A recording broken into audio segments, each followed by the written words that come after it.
Саған кетуге тура келет деді анам маған қарамай. Мен сілейіп қалдым.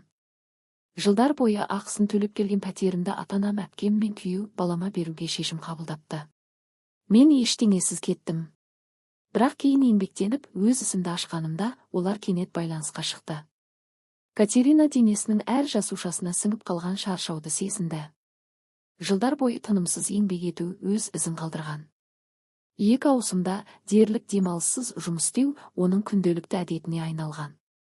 Таңертең кеңседе, кешке шағын кафет. Мұның бәрі бір мақсат үшін ата-анасы уәде еткен пәтердің ипотекасын толық жабу. Егер бәрін төлесе, пәтер өзінікі болады деген. Ол сенді бір күні соңғы төлем жасалады, сонда ол ақыры еркін тыныс алады. Катерина еңбегінің зая кетпейтініне, отбасы оның еңбегін бағалайтынына сенімді еді. Жұмыстан кейін супермаркетке соғып, кешкі асқа азық-түлік алды да ата-анасына жол тартты. Баспалдақпен көтеріліп келе жатып, ол жылы отбасылық кешті елестетті. Бірақ есікті ашқанда бірден сезді, үйде бірдеңе дұрыс емес. Үстел басында ата-анасы, әпкесі Марина мен оның күйеуі Роман үнсіз, жүздері қатулы отыр екен. Әдетте күлкіге толы бұл үйде қазір ауыр үнсіздік орнаған. Катя, бізге сөйлесу керек деді бірінші болып анасы Ирина, оның дауысы бұрынғыдай емес, суық шықты. Катерина селт етті. Бір нәрсе болғанын сезді. Сөмкелерін қойып отырды. Не болды? Деді ол алаңдап. Әкесі Виктор көзін төмен түсіріп, ауыр күрсінді. Біз бір шешімге келдік деді ол сенімсіз үнмен. Қандай шешім? Анасы оның қолынан ұстады. Сен тамаша қызсың, бізге көп көмектестің деді ол, бірақ Катерина даусындағы жалғандықты бірден байқады. Не айтып тұрсың? Деді ол, күмәндана қарап. Ирина көзін тайдырды. Біз пәтерді Маринаға беруді шештік деді ақырын. Катерина орнында қатып қалды. Бұны естіп өз құлағына өзі сенбеді. Бұл не дегенің? Қалай бересіңдер? Мен ғой төлеп жүрген.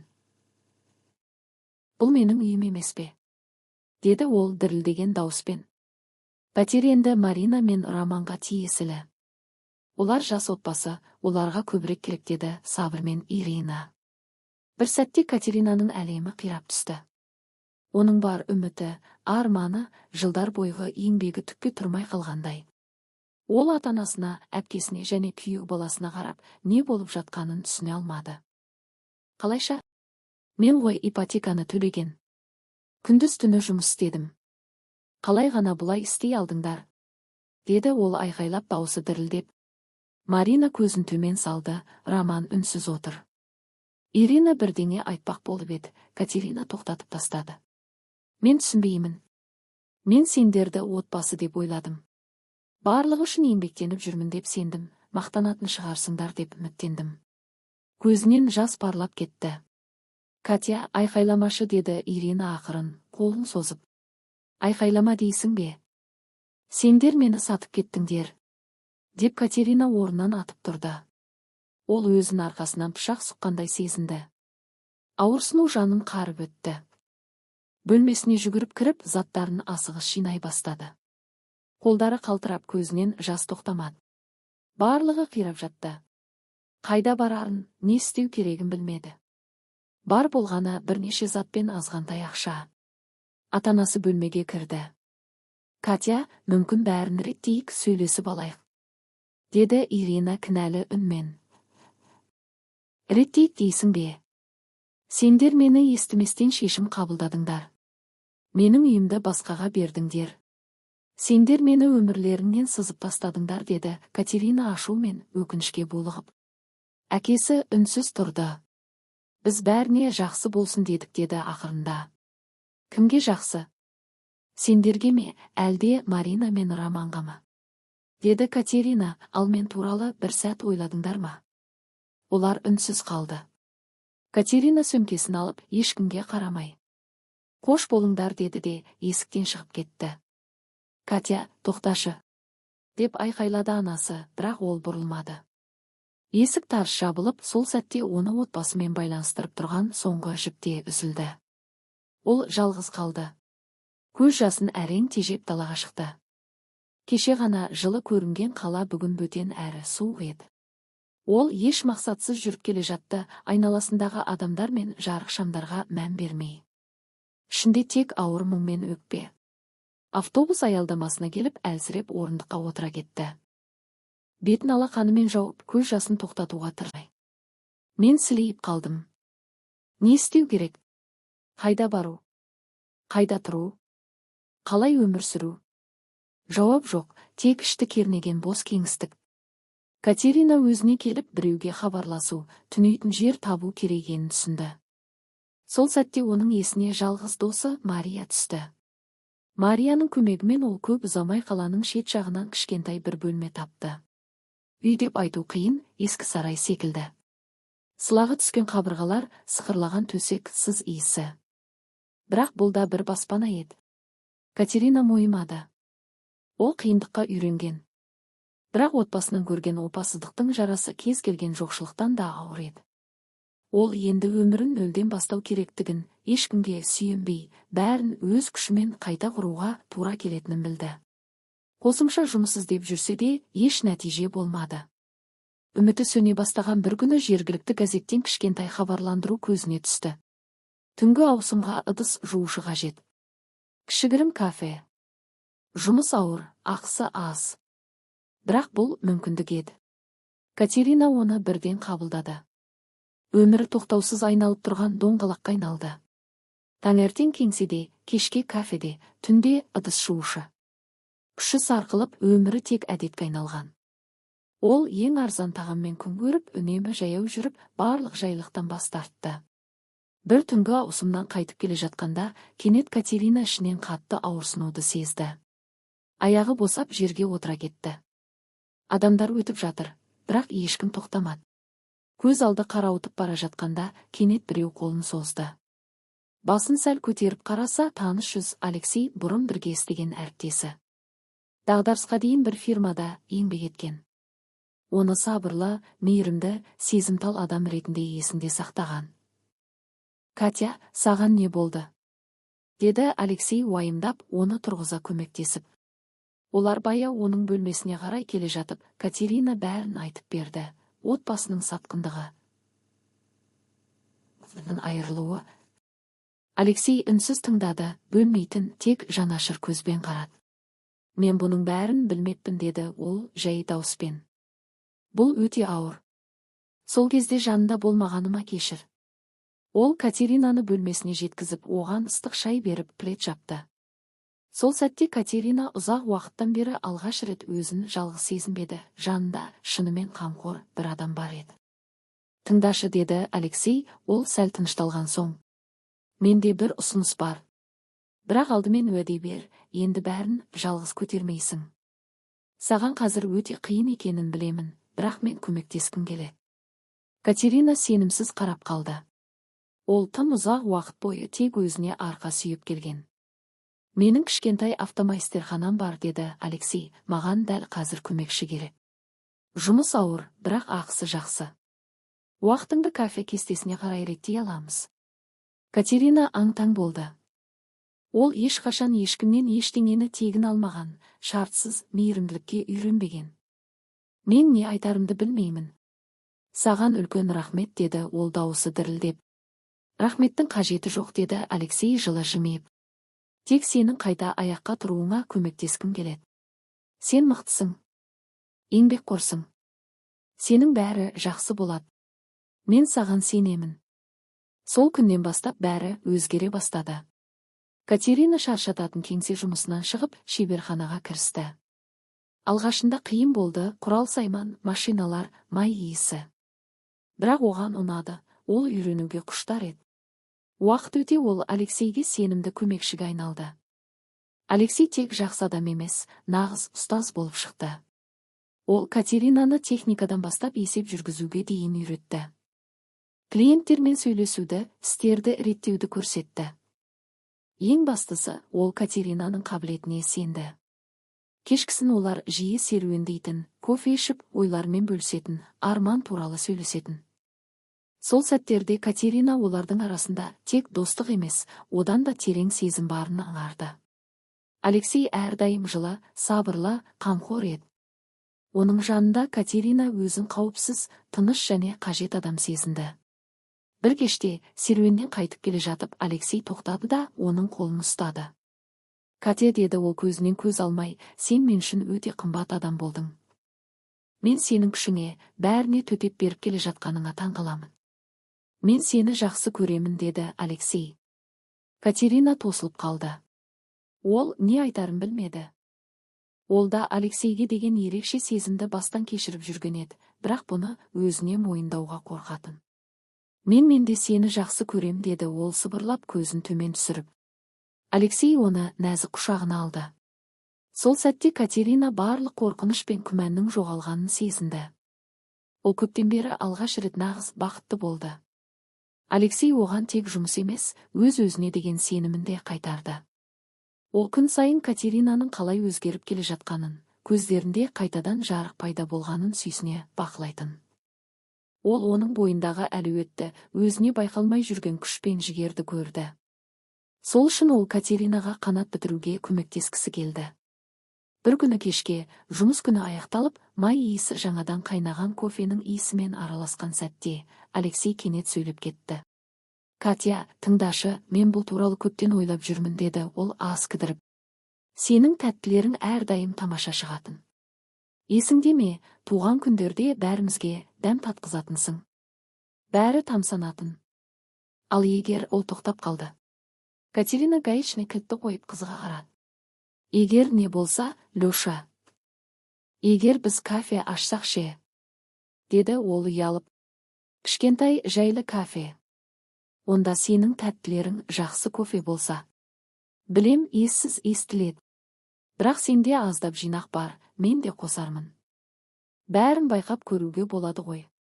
Катерина абдырап қалды. «Кафе ме?» Ол мұндайды тіпті армандамаған. Бәрінен кейін ол тек тұрақтылықты, тірек болар бір нәрсені қалаған. Бірақ бұл ой оның ішінде кішкентай от тұтатты. «Леша, бұл керемет идея», деді ол сыбырлап. «Бірақ мен қорқам. Егер болмай қалса ше? Мен бизнес жүргізуді мүлде білмеймін ғой». Алексей жылы жымиды.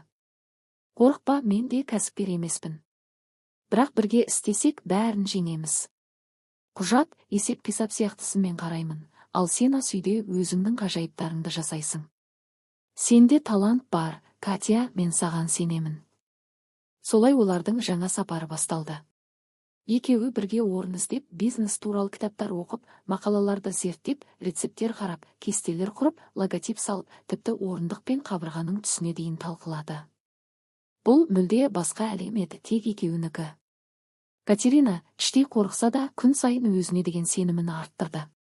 Алексей қасында болды, әр шешімінде қолдау білдіріп, сенім ұялатты. Бірнеше аптадан кейін олар Тыныш аудандағы ескі наубайхана орнын тапты. Ауада әлі де жаңа піскен нанның иісі бар еді. Бұл жер екеуіне жылы көрінді.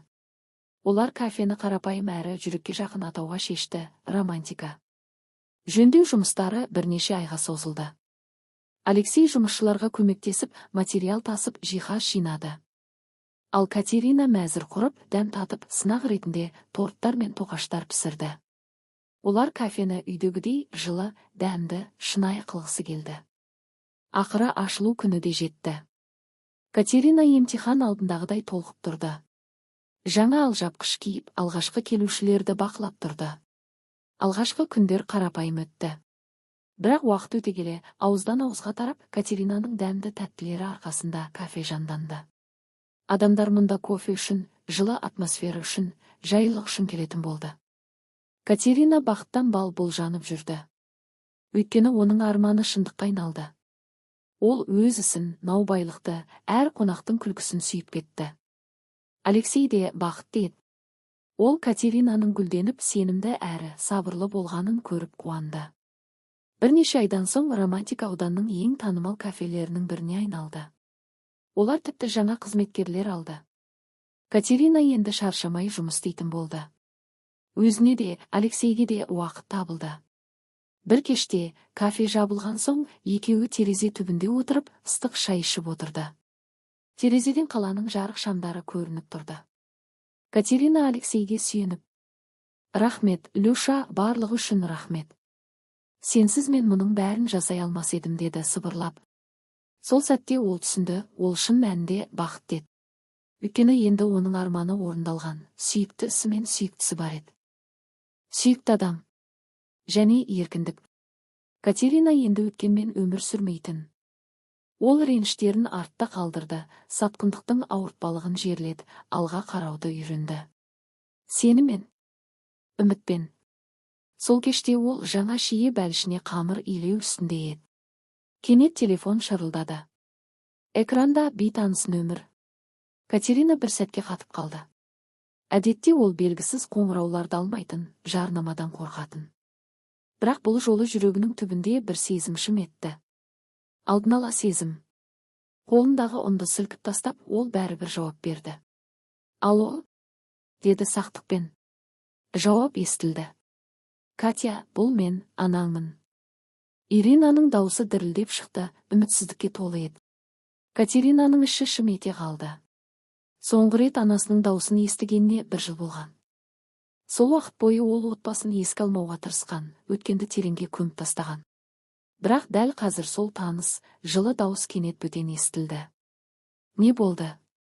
Деп салқын ғана сұрады ол, іштегі дауылды әрең ұстап. Катя, қызым, бізде үлкен қиындық. Нағыз апат. Жылады Ирина, бізге сенің көмегің керек. Өте керек. Катерина үнсіз қалды. Екі әлем оның ішінде қақтығысып жатты. Бірі суық, жаралы, сатқындық көрген. Екіншісі әлі де анасына деген мейірімнің жылуын сезетін. Анашым, мен түсінбеймін. Осынша нәрседен кейін неге дәл қазір хабарласып отырсыздар? Деді ол даусында ашы ренішпен. Катя, білеміз, біз қателестік. Біз сұмдық іс жасадық. Сенің ашулануың орында. Бірақ өтінем, тыңдашы. Біз бәрін жоғалттық. Ирина енді сөйлей алмай, көз жасына тұншығып қалды. Марина мен Роман олар пәтерден айырылды, деді Ирина еңкілдеп. Катерина қабағын түйді. Неліктен ол бұл адамдардың тағдырына алаңдау керек?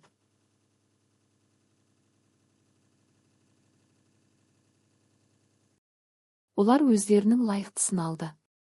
Бірақ қызығушылығы жеңіп кетті. Қалайша жоғалтты? Не болды сонша? Ирина шатасқан күйде түсіндіре бастады. Роман қарызға батты, күмәнді адамдармен байланысқа түсті. Үлкен сома алды, бірақ қайтара алмады.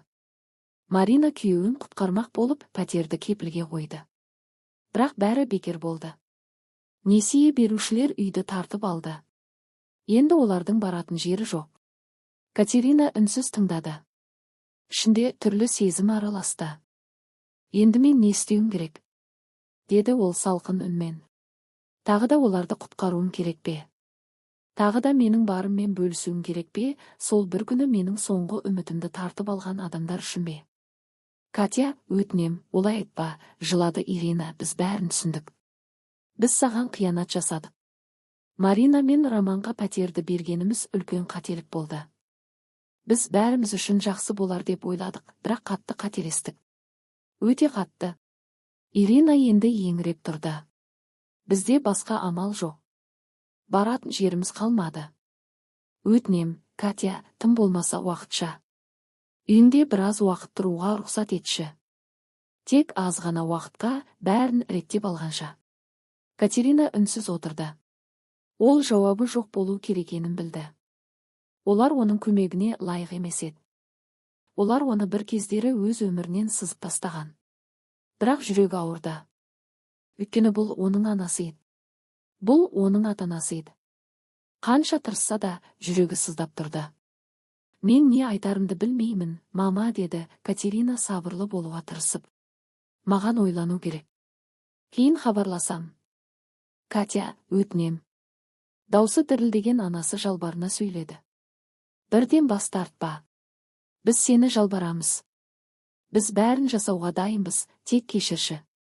Катерина енді тыңдамады. Саусағы баяу ғана қоңырауды тоқтату батырмасын басты. Кеудесінде ауыр сезім тарады, дәл сол баяғыдай, біреу тағы да жанын ұрлап кеткендей. Бұл қоңырау өткеннің қақпасын ашты. Ұзақ уақыт басқан ыза мен реніш қайтадан бетіне шықты. Ол өзін бос әрі күйзелген сезінді. Катерина басын көтерді. Алдында Алексей тұр еді. Ол оның жүзіндегі өзгерісті бірден байқады, өңі ағарып кеткен, саусақтары дірілдеп тұр. Не болды, Катя? Кім қоңырау шалды? Деп ол иығынан құшақтап сұрады. Катерина бәрін айтып берді. Анасын, Марина мен Романның жағдайын, олардың өтінішін. Алексей үнсіз тыңдады. Соңында оны қаттырақ құшақтады да жай ғана айтты. Мен бәрін түсінем. Қазір саған қиын. Бірақ есіңде болсын, сен оларға ештеңе қарыз емессің. Олар өз таңдауларын жасады. Ал олардың таңдауы сенің кінәң емес. Олар оның көмегіне лайық емес еді. Білем, Люша, білем, деді Катерина көз жасын әрең ұстап. Бірақ бұл менің анам ғой, менің отбасым. Қалай мен бұрылып кете аламын? Алексей оның қолын жаймен ұстап алды. Сен мейірімдісің, жаның жомарт. Бірақ сен енді өзіңді құрбан етуге міндетті емессің. Олар сенің жақсылығыңды бір рет пайдаланды, және тағы да соны істеуі мүмкін. Сен өз өміріңді өзің үшін сүруге лайықсың. Сен шынайы, ауыртпалықсыз бақытқа лайықсың. Катерина үнсіз қалды, маңдайын оның иығына тигізіп. Ол бәрін түсінді. Алексей дұрыс айтқан. Өткеннің көлеңкесіне жол берсе, ол осынша қиындықпен құрған өмірін жоғалтады. Бұл оның бақыты, оның таңдауы. Және енді ол ешкімге өз өмірін бұзуға жол бермейді. Ертең, сыбырлады Катерина, ертең мен оған қайта қоңырау шалам. Айтам, кешірдім, бірақ көмектесе алмаймын. Мен енді өзімді құрбан етпеймін. Алексей оның көзіне тік қарап. Мен сенімен мақтанам, Катя, әрқашан жанында болам, деді сабырлы үнмен. Келесі таңертең Катерина ауыр көңілмен оянды. Бүгін соңғы нүкте қойылатын күн еді.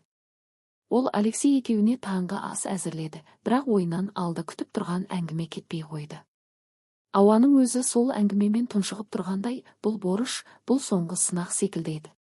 Таңғы астан кейін ол телефонды қолына алды. Қолы дірілдеп тұрды. Қоңырау бірден қабылданды. Катя, қызым, сен қайта қоңырау шалдың. Қатты қуанып тұрмын. Сен бізге көмектесесің бе? Деді Ирина үміт пен шарасыздық араласқан дауыспен. Катерина терең тыныс алды. Мама, мен көп ойландым. Ұзақ және шешім қабылдадым. Мен сендерге көмектесе алмаймын. Тұтқаның арғы жағында үнсіздік орнады. Тек ауыр тынысы естілді.